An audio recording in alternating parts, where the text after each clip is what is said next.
Hi, I'm Dr. Ed Dene. This is an experiment called the formation of a colorful precipitate. All right, so the first part is a qualitative mixing, and so what we're going to do is take each of the starting materials and dissolve them up in a little bit of water. We're going to look what they look like, and then we're going to just mix some of it just to kind of see what happens before we start doing any quantitative measurements, just so we see what happens. So our starting materials are down here. We've got a little jar of cobalt chloride hexahydrate, which means there's 6 water molecules in the crystal. And we're going to put a little bit of that in a beaker. Dissolve a little bit of it. Okay. You can see that that's a nice colored compound. I won't say what color it is because I'm not very good at seeing the color red. And the other compound, the other starting material, is sodium phosphate dodecahydrate, which means 12 water molecules.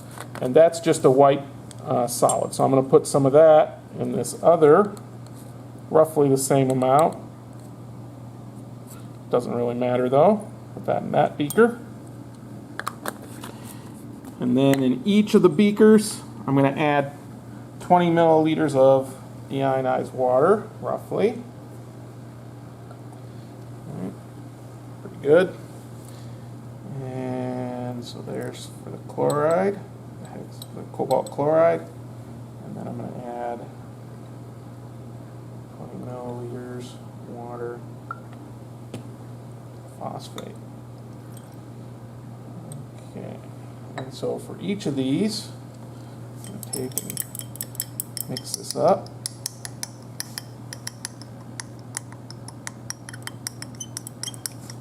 Okay. All right. Well, that wasn't as much as I thought it was going to be. Okay. So that's not very dramatic. I thought that was going to be more dramatic. I'm going to add a little bit more, so you can really see the color. Add some more.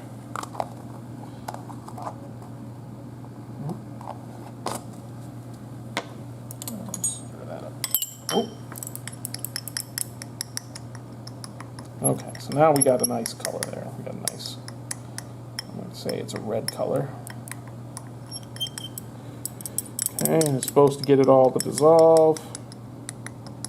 So I'm breaking up the crystals a little bit there.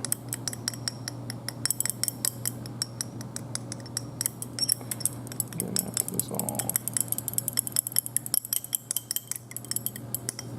Alright, so you should be able to see that that's a nice red color there. Now I'm going to stir up the phosphate here, make sure that gets all dissolved. And like I say, that was a white solid, so it's not going to look like much because it's just a cube solution. And so we're going to get all that to dissolve. Maybe I should put a little more of that in there too, since we did it with the other one, just to be consistent. Some more.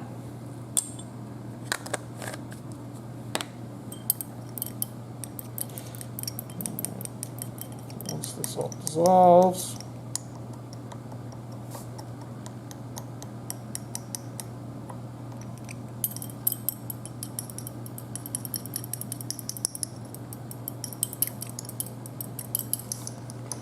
now it says we're going to mix roughly half and half of each of these into this third beaker here, just to see what happens. Okay. And so you probably want to describe the colors of the 2 starting solutions here, and then we're going to mix these together. All right. So, and just to be dramatic, we're going to try to pour these in at the same time.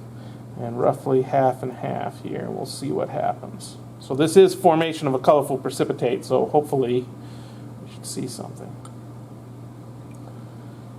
There you go. So red and clear make blue or purple. Okay, and if you see also might be kind of a little bit cloudy, so there might be a little bit of a solid, which is what precipitate means. Okay, so now you're supposed to answer the question, what is the identity of that solid and how do you know? And write the chemical equation with the state symbols for that. And so then we'll stop and we're going to then go on to the second part of the experiment. Okay, so now we're going to start on part B of this experiment, which is a quantitative mixing. And so what we're going to do is we have a stock phosphate solution and a stock cobalt solution, and the video camera is looking there so you can record the concentrations, although note that you may get different numbers from your instructor for what the actual stock concentrations are. But they are on the labeled on the bottle. So we're going to take each of those solutions and we're going to pour them into these beakers. And so I'm going to pour a little bit of the stock cobalt into this beaker. Again, you see that nice red color. A little more. Okay. And then I'm going to pour the stock phosphate into that beaker.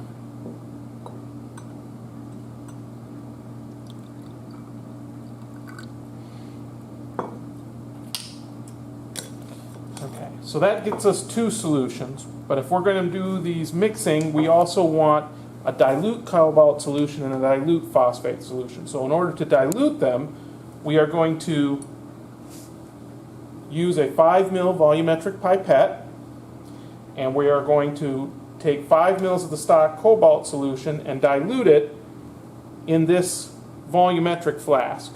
Okay, so a volumetric flask, this one is for 10 milliliters, and there is a little line on here, just like there's a line on the volumetric pipette. And so I'm going to take 5 ml of the stock cobalt, put it in here, and then add water to dilute it up to 10 milliliters total. So we use these volumetric pieces of glassware so we know what the volume is accurately. All right, and then I'm going to do the same with the phosphate. Okay, and so if you've seen this or done this already, you know how to do a pipetting. So I'm just going to kind of show you how to do that. Draw up the cobalt of the line. And again, right, you always measure volumetric glassware at eye level.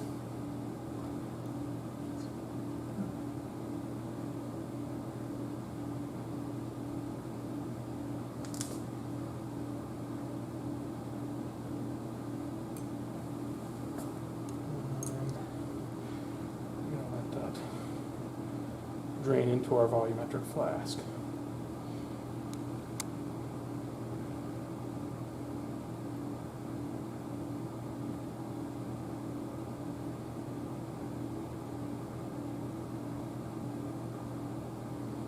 Okay.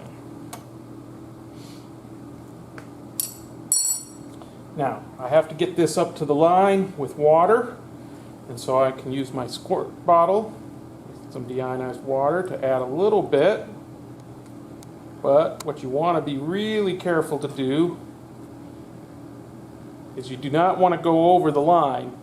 And what I always say is if you go over, you start over. So to get up to the line, I'm not going to use something as inaccurate as a squirt bottle. I'm going to get a disposable pipette and add that really carefully.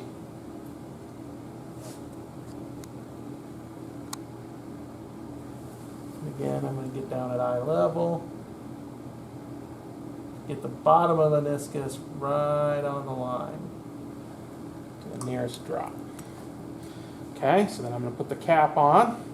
And if you notice the cap, there's some little grooves here. It's a place to put your fingers. And to mix, you have to invert it at least 10 times.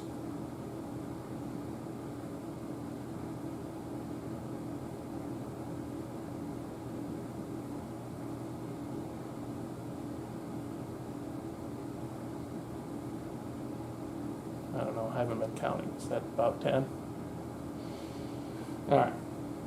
So that's the cobalt, and now we're going to do the phosphate. Now, because we already did part A, we know if we use the same pipette and try to draw up the phosphate, we would get that blue color. So what we're going to use is we're going to use a different 5 milliliter pipette to dilute the phosphate. and a different 10 milliliter volumetric.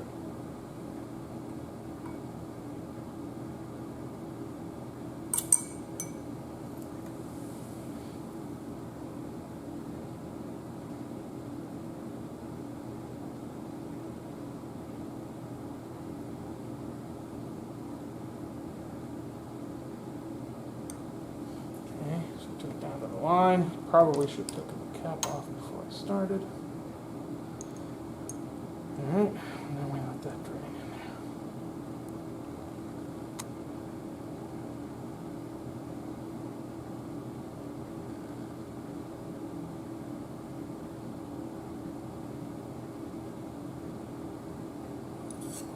there. Okay.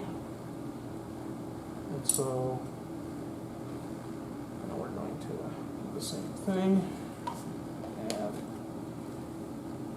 a little bit of water with the squirt bottle here, bring it up close to the neck, then to get the last little bit in, we're going to use go drop by drop.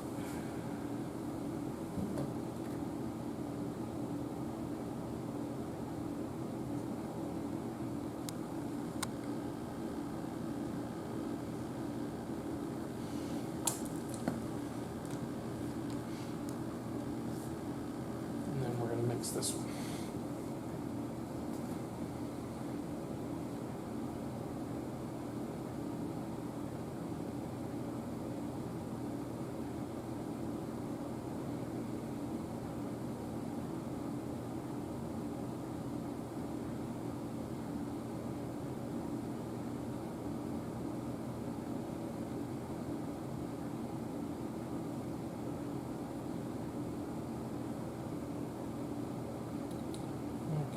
That's about 10 times for that.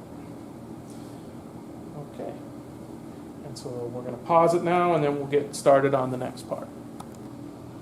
Okay, so we've made our solutions. We've got our stock cobalt, and now we've got our dilute cobalt, and our stock phosphate, and our dilute phosphate. So now, just for ease of pouring and measuring in the next step, I'm going to dump out the dilute into another beaker. So I'm going to have both of those poured into the other smaller beakers here. Okay, so the next step is we're going to make 4 mixtures. Okay, and I've got 4 labeled test tubes. And so if you look at your lab manual in step 5, it says that we're going to have, in test tube number 1, we're going to put stock cobalt and stock phosphate. And then in 2, it's going to be stock cobalt with dilute phosphate, and so on and so forth, okay, to make all 4 possible mixtures. Now to do that, we're going to measure using a graduated cylinder. So we've got 2 graduated cylinders, one for cobalt, one for phosphate. And there's a couple of different ways we could do this, but you want to start with the dilute ones first, because we don't want any residue of the stock solutions to change the concentration of the dilute ones if we had to do it secondly. The other option would be to just rinse the graduated cylinders with the solution you're going to use, but we don't have a ton of each solution, so we're going to, at least the dilutes, so we're going to do those first. So we're going to put dilute cobalt in mixtures 3 and 4. So I'm going to take my dilute cobalt and I'm going to put in 3.5 milliliters in my graduated cylinder here. As close as I can get.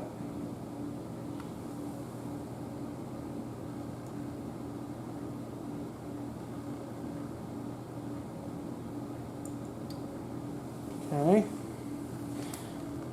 So that is 3.5 milliliters. And we're going to put that's dilute cobalt in 3 and 4. So that's that, and 3. And then there it is. And we'll put another 3.5. This time I'm going to use a pipette here to make sure I get the right amount. Okay. And that goes into test tube number 4.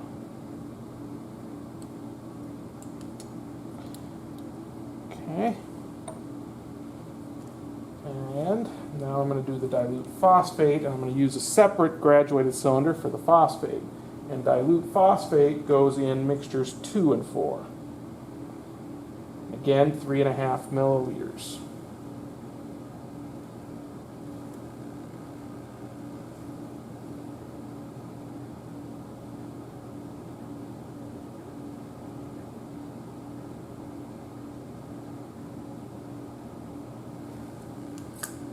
So that goes into 2 and 4. So I'm going to put this one into mixture 2.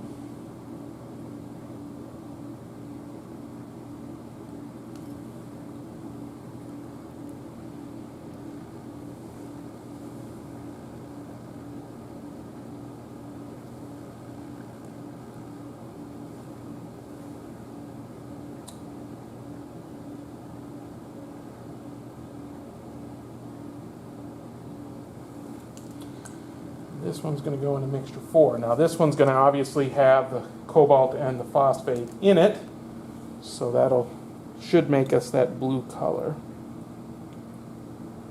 And there it is. Okay. Now, so now we got to finish doing these. We've got to do the stocks, and we can use the same one that we used for cobalt earlier. We can use, because there is a little bit, a droplet left in the graduated cylinder. We can see that, but it is cobalt already. It will change the concentration a little bit, but not very much. So we're going to put stock cobalt into mixtures 1 and 2. So I'm going to use stock cobalt into mixtures 1 and 2.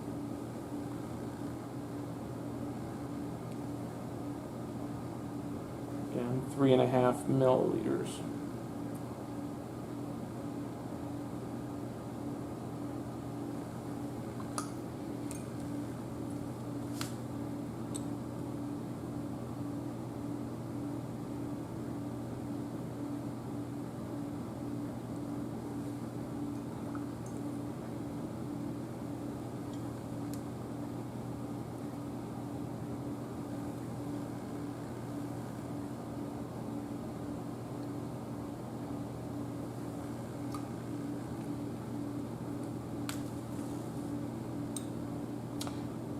So while I'm doing this, you should be hopefully have done the first step where you're predicting which of these 4 mixtures is going to give you the most solid. So we've got the cobalt in there, so I'm going to set that aside.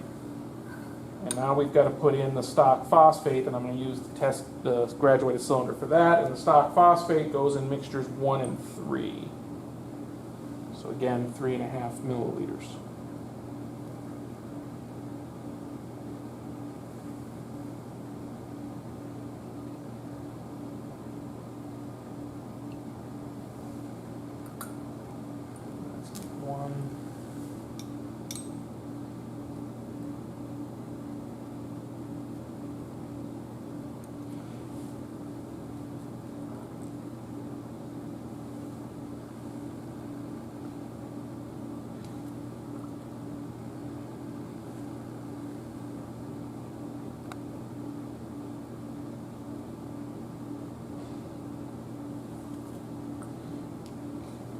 Now, if we did this correctly, they should all be roughly the same amount of liquid in there, because we put 7 milliliters total into each one. All right. So now we got to mix them to make sure that they're mixed. And to do that, we're going to use parafilm on the top. So parafilm has a backing to it, and it's kind of a waxy, kind of like wax paper, except it stretches. So when we put it over top of the test tube, we can kind of stretch it over the top, and it seals. So it's kind of like press and seal, but kind of waxy as well. And that protects our finger, and we're just going to invert it a couple of times to mix. Okay, so we're going to do that for all 4.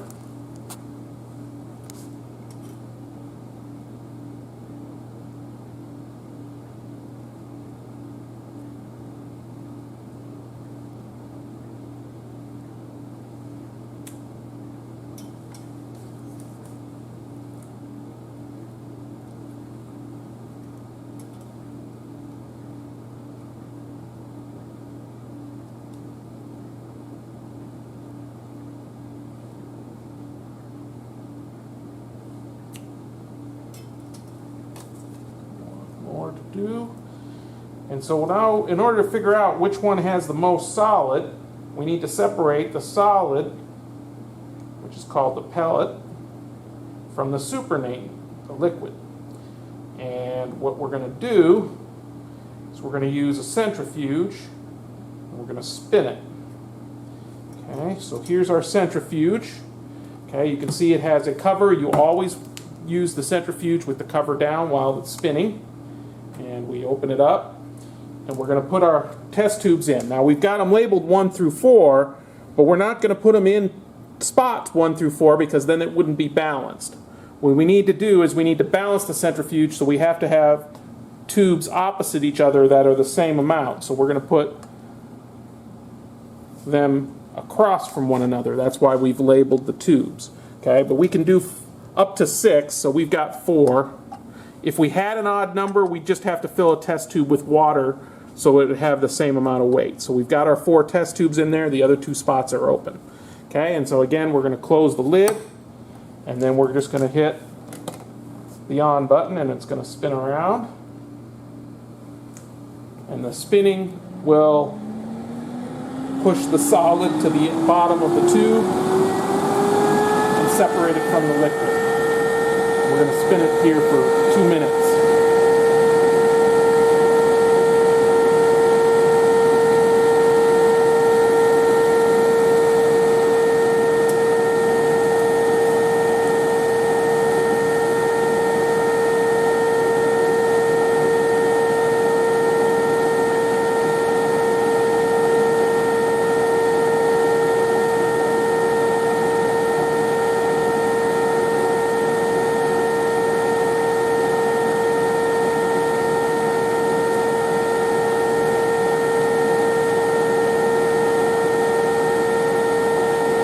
Spinning around really quickly, and hopefully none of our test tubes break, because that's always a pain in the butt.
Okay, there it's done spinning, but we don't open the cover until we can see that it's no longer, that the tubes are no longer spinning. That's why there's a clear lid on there.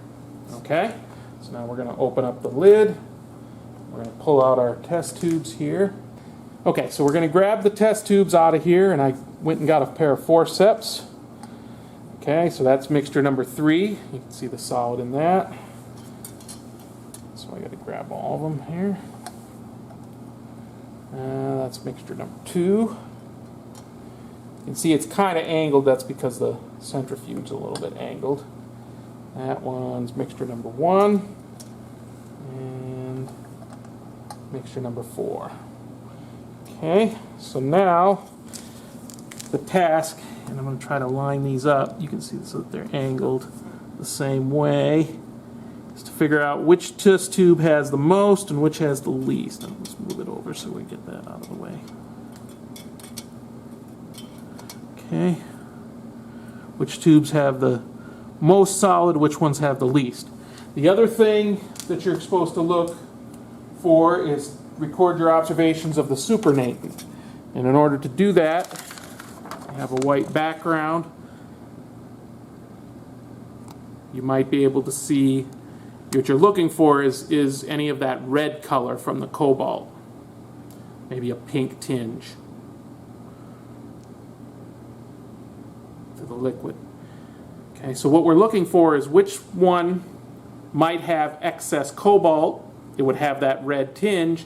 If it had excess phosphate, it was going to be colorless for the supernatant. And we can do it just by looking, but as you can tell, at least might be a little bit harder to see. Okay, and so there's another way we can do that.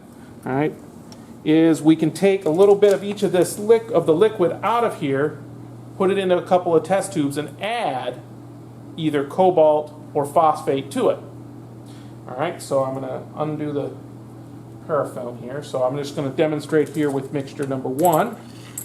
I've got some more test tubes. Okay, and so I'm going to take mixture number 1, and I'm going to just take some of the liquid. I'm not going to disturb the solid. Okay, and I'm going to put some in each of 2 different test tubes. The liquid. Okay, so that's the liquid that's from mixture number 1. All right, and then into this first one, I'm going to add a little bit of cobalt to it.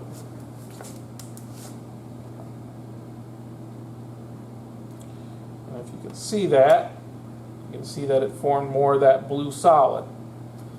Okay, and then in the other one, I'm going to add a little bit of stock phosphate to it. You can see in that one, nothing happened. So, what does this mean? Well, when you added cobalt, you got more of the blue solid, means there had to have been phosphate in there already, which means there was phosphate excess in the liquid here. Okay, so now all we have to do is do the same tests with the other 3 mixtures. So, again, do this, 2 more test tubes. These off to the side. This time we're going to do mixture 2. Again, we're going to just take the liquid.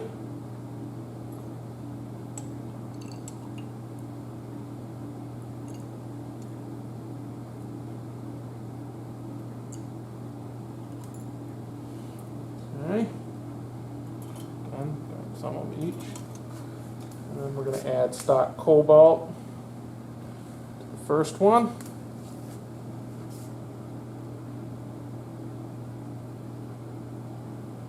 A few drops. This time nothing happened with the stock cobalt. So the other half, we're going to add the stock phosphate.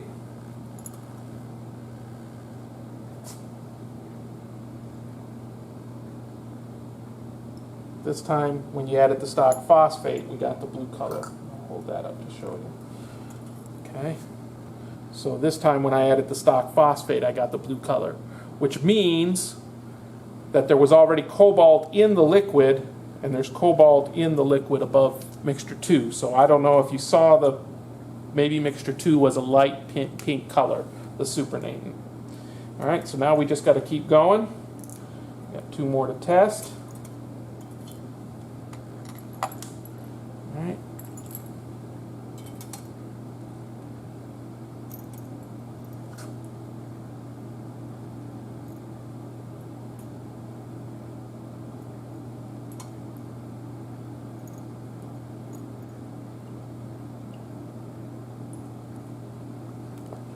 Okay, so there's mixture 3. Didn't get that one quite so even.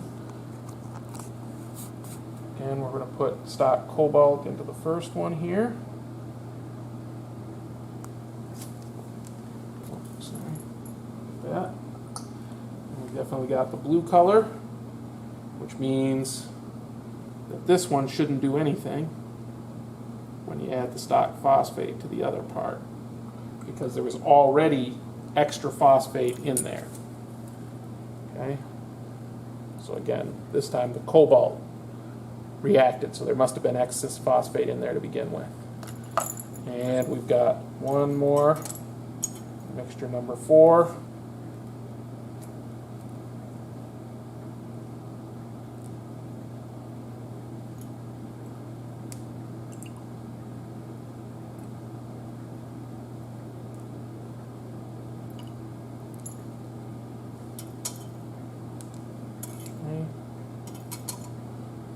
again, stock cobalt.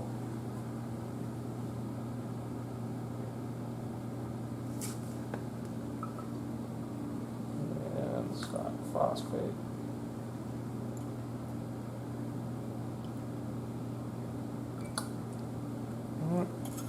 So again, you can see the one with added cobalt made more of the solid. So there must have been some phosphate in there left over from the initial reaction. And so by doing this test, we were able to figure out which one was in excess, if we couldn't tell by the color. Okay.